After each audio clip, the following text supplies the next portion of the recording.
He has been wrong on all these things. And, Mr. Speaker, what they need on the other side of the House is new crystal balls. Mr. Balls. Very good. Very good. Very good. Very good, Chancellor. A joke about my name being called Balls. Fabulous. Oh, blimey, we'll never get these two back in the same room again.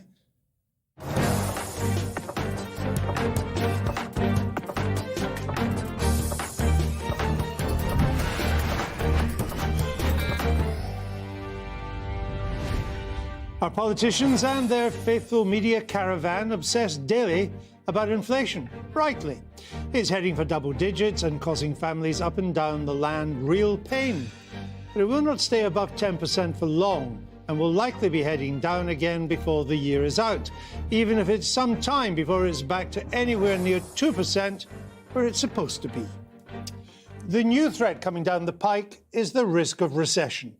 The Bank of England is pretty clear a major slowdown is coming, maybe even before the year is out. The Treasury agrees, but doesn't say so publicly. Yet our politicians on all sides are strangely silent on how to avoid or at least mitigate it. They are united in an inability to think ahead.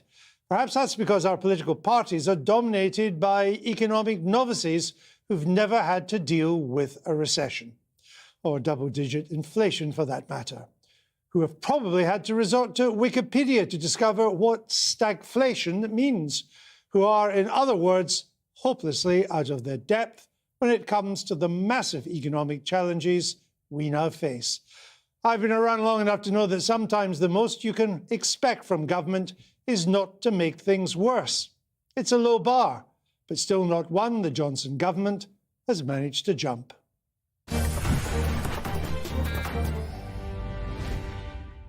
Good evening. A slightly different Andrew Neil show tonight. We'll focus entirely on the UK economy and the cost of living.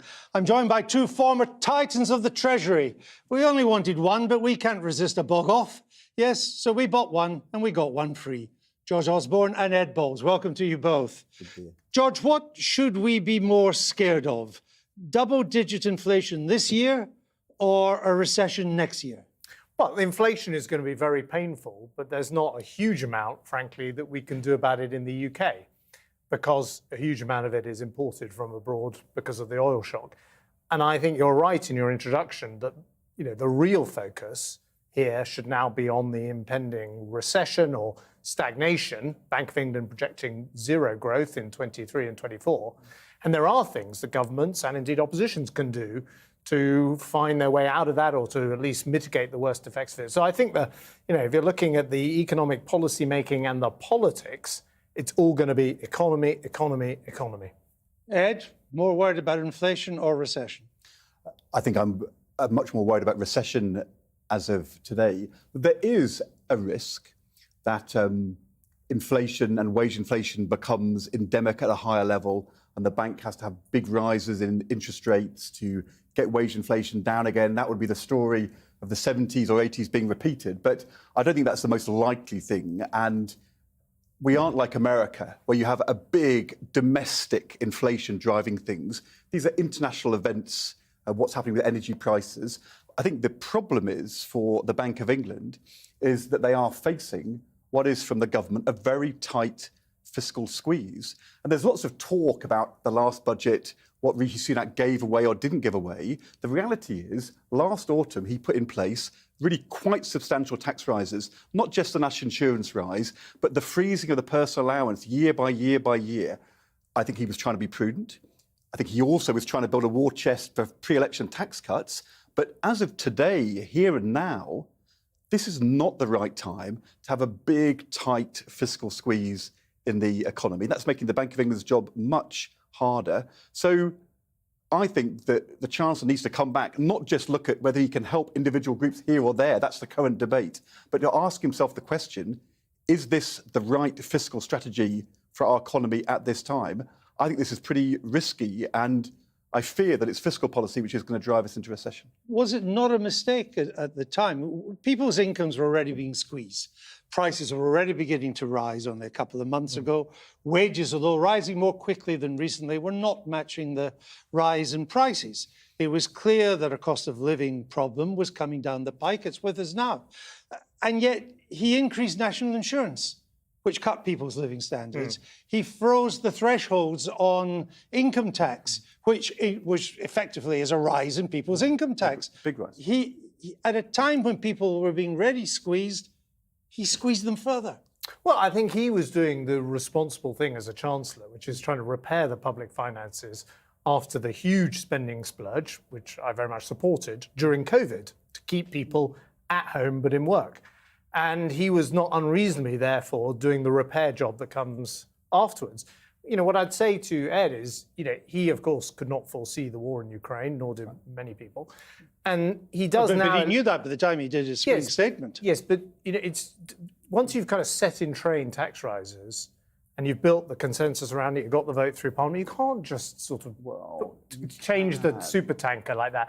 I would actually, from his point of view, be rather pleased that I've got my fiscal consolidation under my belt, and then I've got room this year. I'm absolutely sure he will want to deploy cash this year to help low-income families with their energy bills and the like. So he's got that support in the finances to be able to do that, and he has he's established some fiscal credibility that gives him more room for manoeuvre. Put it this way: if you're going into this period with a rapidly rising deficit in kind of quotes good times, you would be in much harder and tougher waters. And I don't really agree with Ed about this. Not for the first time we do disagree on things. I think he does label the Bank of England to anchor its monetary policy because they know that the fiscal policy is not out of control. And the Bank of England, I think, wants to take it. They started earlier than other central banks raising rates, to be fair to them. Maybe. They probably don't want to go too far in the raising rates. They're certainly not planning to go at the moment as far as the Fed. And, it helps a lot that the Bank of England governor knows that the Chancellor and the Treasury, are not going to be contributing massively to the inflation problem and provide them with that kind of, solid anchor upon which they can then run their monetary policy. So surprisingly, Andrew, though, look, I actually agree with George in his view about last year. I thought the tax rise for health and social care was right. I thought the Chancellor was right to get the deficit coming down. I thought it was good to do that fiscal consolidation. But as you know, if you're running the Treasury and the Bank of England, you've got to be ahead of the curve and you've got to respond to events. I mean, I think you actually showed quite a lot of flexibility in 2012, 2013. You actually loosened fiscal policy because the world was changing. This budget, a few weeks ago, suddenly, much worse international situation, much bigger cost of living crisis. At a minimum, the Chancellor should have deferred the national insurance rise for a year. He actually could have done, in my view... If he'd deferred it for a year, he wouldn't have gone ahead with it next year either. Well, right? And he couldn't have done it the year after that. Well, maybe he doesn't need to do it. Well, the problem is everyone seems to want more money spent and no one wants to pay for it. So there is that basic problem, which is everyone says we don't want austerity and they say we don't want tax rises. Well, there were lots of conservatives saying you should defer for it for a year. The thing is, it's in the numbers for the next few years, but the reality is the personal allowance freeze is much bigger fiscal tightening now because inflation's high. The national insurance rise is coming in right now. He can't blame Ukraine or world energy prices for those things. He ought to have done things which he had control over, and he could have changed the path of fiscal consolidation to support the Bank of England better. And if there's a deep recession, I think people will say fiscal policy was too tight. Well, you've both said that you are worried about recession, now more in the future than inflation. Here's the problem, George, is we've got on monetary policy, we've got the Bank of England raising interest rates and reducing the money supply. On the fiscal side, we've got the Treasury raising our taxes and cutting the budget deficit. The argument is not cutting it, is by how much. I mean, you've therefore got both monetary policy and fiscal policy moving in the same direction as a recession looms. Andrew, I'd be absolutely astonished if the government and the Treasury doesn't, in the next couple of months, step in and spend a lot of money. Emergency budget. They probably won't call it an emergency budget, but they will. But they should have done it in March. That's when they should have done it. Well, I think in March, it was very early on in the Ukraine conflict. We are much clearer now where there's a serious inflationary problem. But You wouldn't wait till November. But I think he will do something in the next couple of months. So why is it dithering now? Well, because people are you need hurting now. Well, it's very important you get these decisions right for the next couple of years. And I think the best thing that Rishi Sunak, who I am a supporter and admirer of, can do is be less the politician, which is hard because obviously as the Chancellor you're right at the centre of the politics, and be more the kind of national leader through the economic crisis. And the government needs to stop fussing about everything else and essentially kind of reset itself with a medium or long-term economic plan, and then you start. George just doesn't to really finish this point. George You've got to just one point. You need to then just final point is you need to then start putting in the policies that are going to boost investment and private sector activity as we come into the stagflationary period next year, and those things do need to come in now. But chancellors can't afford not to be political. It's the most political job. You were a very political chancellor. So was Gordon Brown. So was Dennis Healey. So actually was Nigel Lawson, Geoffrey Howe. You can't say, I'm just going to make what I think is the right call for the economy and leave the politics to somebody else. I think what I'm saying is the political way to handle it is not to be kind of fiddly and overly reactive, but pick his moment over the next couple of months, set out a statement to help with inflation, and then do the things to boost business, make the UK competitive again, to get trade going again, all the things that are actually holding the UK back at the moment. Let's have a quick yes-no interlude on what he could do. You've said that he's going to do stuff and that he has some room to manoeuvre, several billion, maybe more. So should he increase universal credit? Well, I don't know whether universal credit is the best instrument, but I would definitely target the support at the lowest incomes. Okay. And so it probably is universal credit. Yes. It probably is. Well, probably, but the only thing is you could do some on the homes discount. There are some sections of low-income people who aren't. This is just a yes/no credit. interlude, not an essay. I think yes, but I think politically he needs to do something which also helps people in the middle. And I'm not sure pensioners will be satisfied with universal credit. Right. So I think you might need to do more than universal I've got some credit. more. Let's go. Should he cut VAT? Well, I personally, although it's quite kind of eye-catching, the biggest beneficiaries of it will be the most well-off people because in the country. Everybody benefits. Well, because people with the biggest heating bills, or people in the biggest houses, will get the biggest cut. So I'm sure he's under pressure from the Tory party, and the Brexiteers love the VAT cut because it's something you can do outside the EU. But it's not the best use of the money in my VAT? Better than nothing, but not the best thing. What about a bigger council tax rebate? He's given, I think it's a couple of £100. So my point on universal credit is you can use the council tax bills to essentially send checks to people, and not unlike what they do in the US. And I think that's probably the most straightforward way to help people. Without getting into the intricacies of all the benefit system, you just send households on lower incomes and middle incomes a check in the post. I think it needs to be clear that what he does is related to the problem people are going to have, which is their bills. And so therefore council tax rebate, yep. Well, it's not it's use the council tax bills to get money checks. Exactly. Okay. Increase the warm home discount. It's 150 at the moment. Well, I would wrap it up. I would wrap that all up in a single payment. What I wouldn't have is a whole menu of things. I'd have one simple thing that people can understand. And you would need to borrow more to do that, right? Yeah, but you can do it for 1 year. Right, but you would that's borrow more. That's not going to alter. We've just been discussing how he's established some fiscal headroom. As long as it's for 1 year only, and of course it's hard to withdraw these things, as we saw with the UC boost after COVID, but that's when he's got to anchor the whole thing in a medium-term economic and fiscal strategy that establishes credibility. That's right. What about a windfall tax? I would, if I were him now, do the windfall tax. I would have done it. George did a windfall tax in 2012. We did one in 97. The Conservatives in 1981. If it is clearly a windfall, you should do it in a clean way. I think he's now worrying that, it was proposed by Labour. Would he be behind the curve? You should never worry about that. If it's the right thing to do, do it. Shoot their fox and move on. So I would definitely do it. Windfall tax? I'm sure there will be one. Although there's an interesting... I didn't ask you to predict. I asked for your view. To be honest, I think it doesn't massively help the fiscal. You did do it in 2012, didn't you? Yes.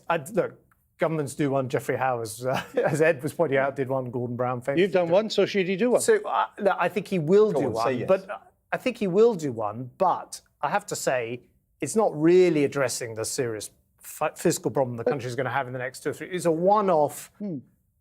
scoop of money. But you would do one to help for the moment. Well, we're in this interesting dynamic where apparently number 10 don't want one and number 11 do. So it seems to I me- think number 11 is going to win. It's not a conservative thing to do, which is a bit of a surprise to you. But it seems to me you two are agreeing more on what should be done than Mr. Sunak and Mr. Johnson can agree. You're an expert on Treasury 10 Downing Street relations. Is it bad? That moment a few months ago, where was it the Sunday Telegraph, a joint article between the Chancellor and the Prime Minister, that never happened when I was at the Treasury. I don't think it ever happened between George and David Cameron. You only have a joint article between the Prime Minister and the Chancellor when trust has broken down so much that you have to bind each other in. It was actually at the time about ditching the national insurance rise, wasn't it? And I think the Chancellor was worried, bind the Prime Minister in. That's not a good sign. How would Not you something I'd have ever done. characterise Sunak-Johnson relationships? I think they thought they could get free of each other a couple of months ago, and they found, as chancellors and prime ministers often find, that their fates are bound together. The Bank of England, 25 years since you were at the centre of making it independent. Yep. This is a big test, and I want to come on more to that. But just before we go to the break, in general, is it passing or failing that test? I would say this is the hardest period they face, but not the first time they face these situations. And I think they are passing, but I think it was wobbly last year. I think the communication has not always been brilliant. They got a bit behind the curve compared to the Federal Reserve, though. As George said, they went in November. They're doing the right thing. And actually, the challenge is about fiscal policy and about the global economy, not of their making. So I would say it's hard, but they're doing well. All right, we're going to come back. Lots more to talk about. After the break, we'll come on to all sorts of other economic matters. Don't go away.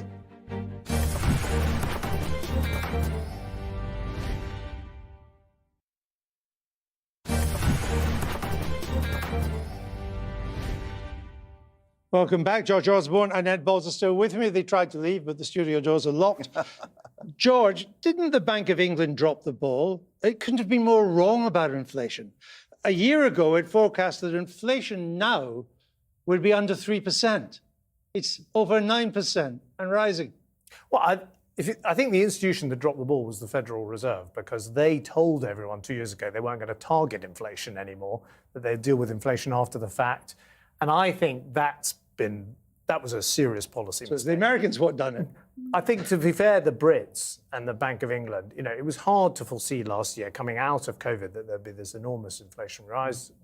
Difficult. You certainly couldn't have forecast the war in Ukraine. People feared the economy was going to weaken last year and unemployment would rise. So I think the Bank of England, I agree with Ed, look, some of their communication, I'm sure they would say this themselves, needs to get a bit better, and they need to learn to deal with Britain's wonderful media, but which you became a part. So be careful what you say. So I know, but I think the actual decisions, they started raising before other central banks. The European Central Bank hasn't even started, and they are not going to go. It's clear now as far as the Federal Reserve, and I think that's not a bad place for the Bank of England to be. Is the governor, Andrew Bailey, is he up to the job at the Bank of England? Well, he's been there for such a long time. I actually met him when he was Eddie George's private secretary just before the election in '97 to discuss our plans. So you can answer my question then. Is he up to the job? He's been there a long time. I think that he is undoubtedly up to chairing the committee, doing the analysis and leading the Bank of England.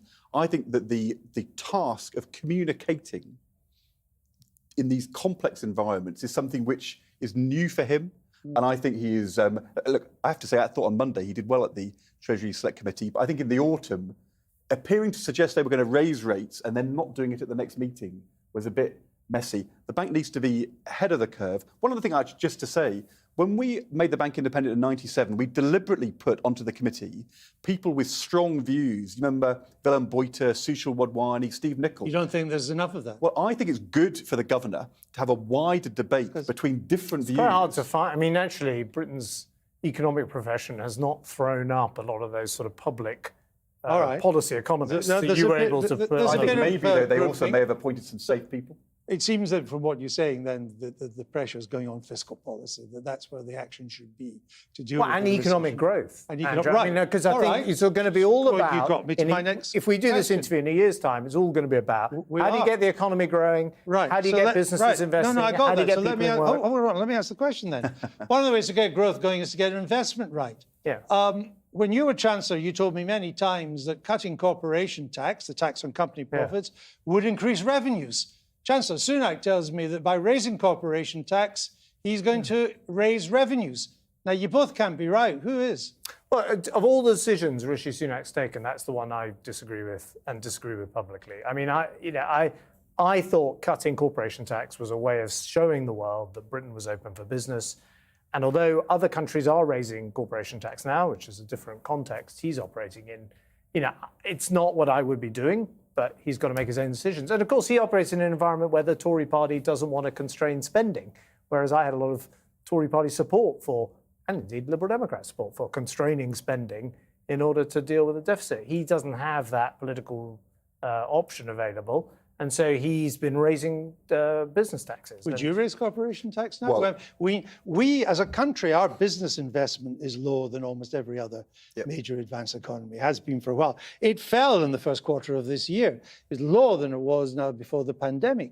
Would you raise corporation tax? Well, the truth is, when George cut it a lot, we didn't see a big investment renaissance. The government has put in place allowances to try and encourage investment. The revenues rose, They've though. been pretty disappointing. He was right about the revenues. I was worried by the scale and the pace of the Sunak corporation tax rises. I wasn't sure what they said. You cut corporation tax with Gordon we did. in the so, Treasury. if you said to me, when we came in, it was 33, that was kind of above the average.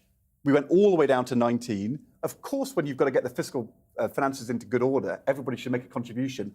I was surprised he went so hard on corporation tax. I think if I was Chancellor, I wouldn't have gone that far. That's going to be a challenge because that's coming in next year. And if we're in a recession by then or zero growth, big increase in corporation tax is going to look quite hard. Let me but come not back going ahead with the corporation tax rise when you're not acting. Let me come back there to where you are, because under the existing plans, the Chancellor is planning to borrow about 100 billion. He's brought it down from over 300 billion to 150 billion last year to about 100 billion now, just under. You now seem relatively relaxed that to deal with helping the poorest and the cost of living crisis, if that was to be nudged up several billion to do that, I think in this year, that would be okay for this year. To deal with the inflation challenge. And in a recession, there are these fiscal stabilizers that operate anyway. Tax revenues drop. The whole thing has to be anchored in a credible medium to long-term economic policy. Do you see an economic? You talked about an economic plan a lot. Do you see a plan? Well, I think at the moment, can you show me? I think British politics has been not really focused on the economy for the last 6 years. We've had Brexit, we've had COVID, of course, we've had Partygate. I think everyone's going to stop fussing about some of these other things, some of which are, like George Partygate is very much like last Christmas, and focus on the economy. And because that's going to be the dominant issue. Which is what we've been doing. So you said when Boris Johnson was running for leader that he might just get Britain feeling good about itself again. How's that going? Well, I think he did briefly, didn't he? Briefly is doing a lot of work there. Can your party win another election with him? Oh, yes. No, look, definitely. And by the way, I think what I feel at the moment is that the Labour Party, and I think Keir Starmer's done a very good job in getting them back to an electable position, as opposed to the disaster of Corbyn. But there's no excitement and there's no vision. And there's nothing. I was saying to Ed when he was in opposition, I was actually a junior person in Downing Street. The Blair Brown opposition was breathing all over us, full of ideas. You don't get that at the moment from me. Let me end this walk down memory street and come to you. Can Labour win with Keir Starmer? I think it's very hard for Labour to win the next election. Not impossible, but the scale of swing you need is almost unprecedented. Winning in Scotland is proving hard. Labour's ahead in the polls, not as much. I do think that Keir has done, behind the scenes, lots of really good things to get Labour back on track. I wish people knew more about what's going on. Do people know that Labour has really changed since the Corbyn years? I wish you'd tell them more. Is there a view about a Labour future which people can really come around?